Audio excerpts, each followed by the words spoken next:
Hai teman-teman unicorn, gimana kabarnya hari ini? Semoga berbahagia dan sehat selalu ya.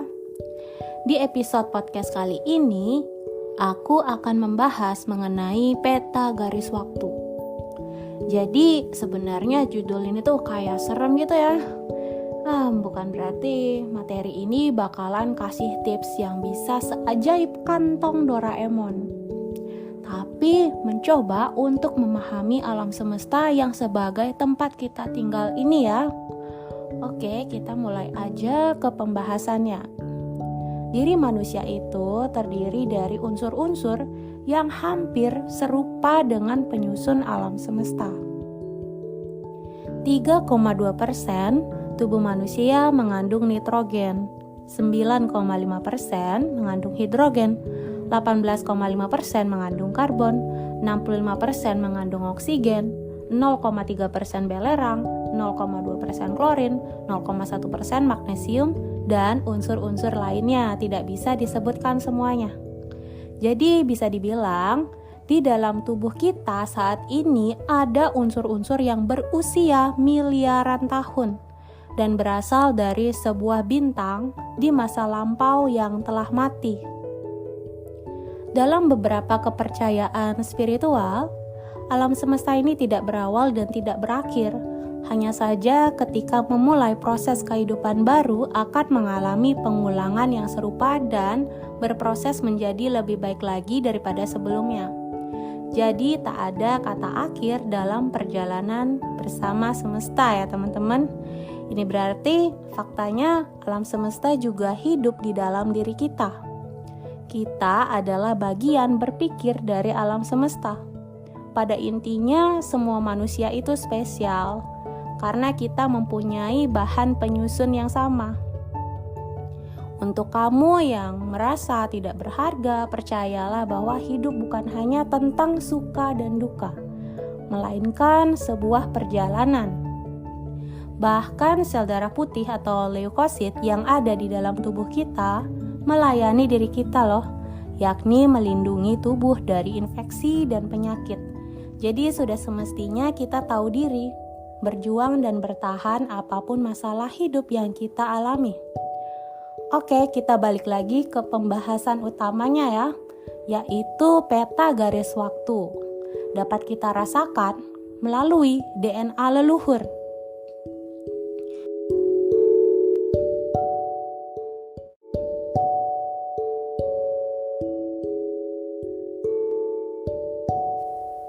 DNA adalah singkatan dari deoxyribonucleic acid. DNA merupakan molekul yang memuat seluruh instruksi genetik yang dibutuhkan oleh semua organisme dalam seluruh siklus hidupnya. Nah, informasi genetik yang terdapat di dalam DNA diturunkan oleh induk ke generasi berikutnya. Ini berarti DNA leluhur-leluhur tersimpan di dalam diri kita. DNA leluhur menyatu dengan tubuh kita, sehingga diri kita tentu saja dapat melihat jejak-jejak kehidupan leluhur kita di zaman dahulu.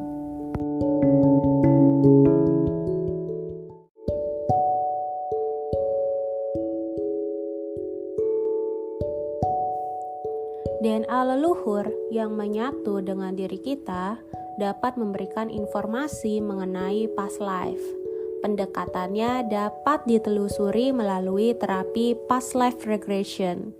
Hal ini tidak didukung oleh bukti ilmiah atau empiris karena mengasumsikan realitas reinkarnasi. Jadi agak aneh ya kadang-kadang kalau dicampur-campur gitu kajian pengetahuannya. Sebenarnya itu science atau spirituality.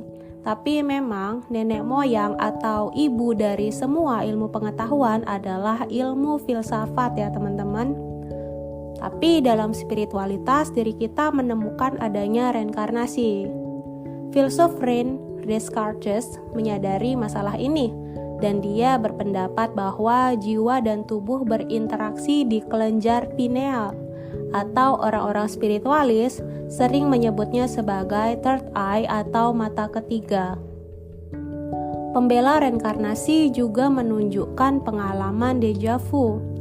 Hal tersebut adalah perasaan aneh yang didapat beberapa orang ketika mereka menghadapi suatu situasi untuk pertama kalinya, tetapi mereka memiliki sensasi bahwa mereka telah menjalaninya.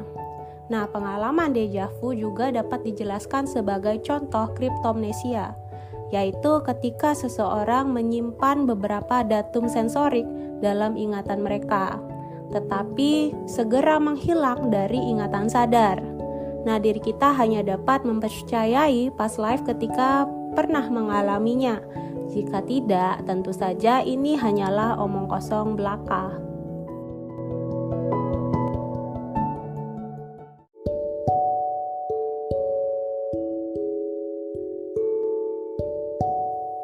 Peta garis waktu sebenarnya dapat kita akses melalui meditasi, mimpi, vision, dan lain-lain. Jika cakra mata ketiga kita sedang aktif, saat diri kita di kondisi trance atau melenyapkan kondisi sadar, memungkinkan seseorang untuk merasakan pemahaman yang lebih mendalam tentang dunia batiniahnya. Tapi untuk memahami peta garis waktu ini memang membutuhkan kepekaan yang ekstra ya teman-teman, karena bisa jadi itu merupakan hayalan atau fantasi kita saja. Nah, cuplikan-cuplikan yang asli biasanya ditandai dengan kebenaran informasi yang ada. Mungkin dengan bantuan hipnoterapis, astrolog, psikolog, dan tenaga profesional lainnya yang menggunakan peta garis waktu sebagai penyembuhan, diri kita dapat melakukan riset untuk memahami perjalanan jiwa kita menuju pencerahan batin. Apapun metode pendekatannya, diri kita yang semestinya tetap bertanggung jawab terhadap diri sendiri, karena orang lain hanya bisa melihat kaca luarnya saja. Jadi ambil positifnya dan buang negatifnya ya teman-teman.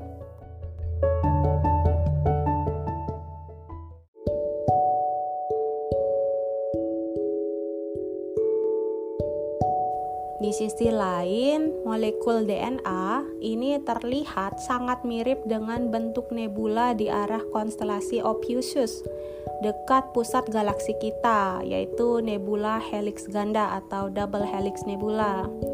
Aku nih kayak cucokologi aja sih ya, semacam sinkronisitas gitu. Sisanya teman-teman semua yang berpikir tentang alam semesta, oke? Berarti nenek moyang kita jauh dari sebelum manusia itu ada, yaitu ya kita adalah bagian dari alam semesta. Jadi jika diri kita terbangun dan menyadari hal ini, bahwa setiap manusia patut kita hargai dan hormati ya keberadaannya, karena kita semua merupakan satu kesatuan. Setiap sisi negatif selalu ada sisi positif, begitupun sebaliknya. Setiap sisi positif pasti ada sisi negatif. Ya, kalau tidak ada keduanya, kedua hal itu, tentunya kehidupan tidak berjalan.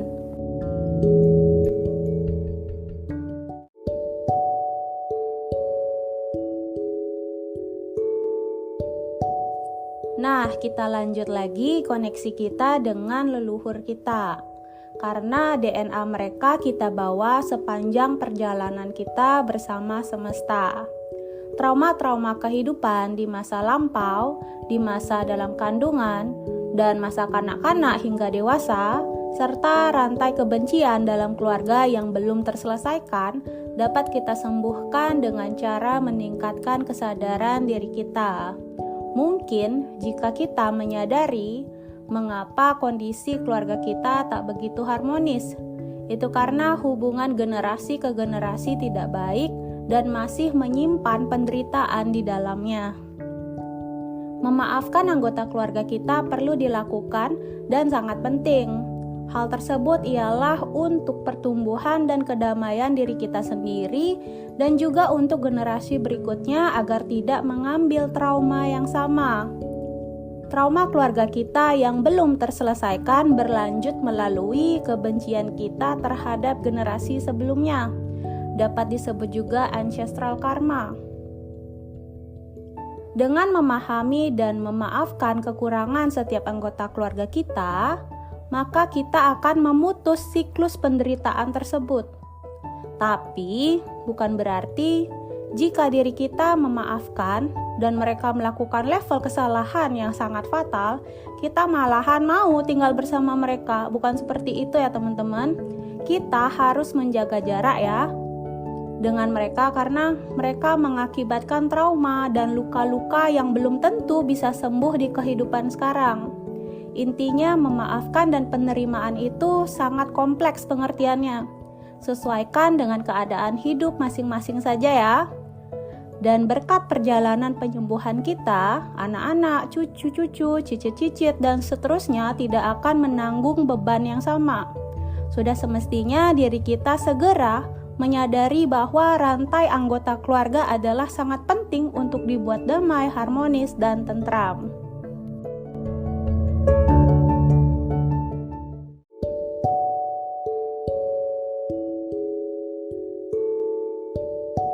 Apa itu ancestral karma? Mengapa bisa begitu melekat pada setiap diri manusia?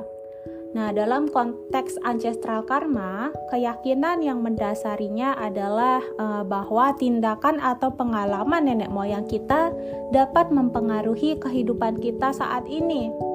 Ini dapat mencangkup dampak positif dari tindakan atau kebijakan yang baik yang dilakukan oleh leluhur kita, atau dampak negatif dari keputusan atau tindakan yang merugikan. Jadi di kehidupan saat ini kita sebaiknya berusaha agar menemukan solusi yang seimbang agar hidup kita tidak mengulangi rantai kebencian, penderitaan, dan ketidakberdayaan. Usaha-usaha yang kita lakukan tentunya tidak akan sia-sia jika kita berani untuk melakukan tindakan yang bijaksana. Bukan berarti karma ialah suatu bentuk hukuman ya teman-teman, melainkan ini merupakan bentuk pembelajaran yang harus kita pahami. Kalau kita sudah menemukan hikmahnya, justru nilai-nilai kesadaran kita akan semakin bertambah. Alhasil kita akan semakin mendekati pencerahan batin. Dan tentunya justru kita memberikan kontribusi yang bagus terhadap alam semesta, yaitu kehidupan yang lebih baik daripada sebelumnya. Maka dari itu pentingnya diri kita untuk terhubung dengan leluhur kita. Jadi perlu kita ketahui ya teman-teman bahwa leluhur kita ada yang merupakan roh yang telah suci dan ada yang masih kotor. Leluhur yang telah suci selalu memberikan bantuan dan bimbingan kepada diri kita. Sedangkan yang masih kotor itu mereka meninggalkan luka batin atau trauma menurun, fobia, kutukan keluarga, dan lain-lain. Jadi peradaban yang bangkit biasanya setiap keluarga memiliki kesadaran untuk saling menopang, bukan saling menyebabkan luka. Oke, sekian dulu dari podcast ini ya. Semoga bermanfaat dan sampai jumpa di episode berikutnya.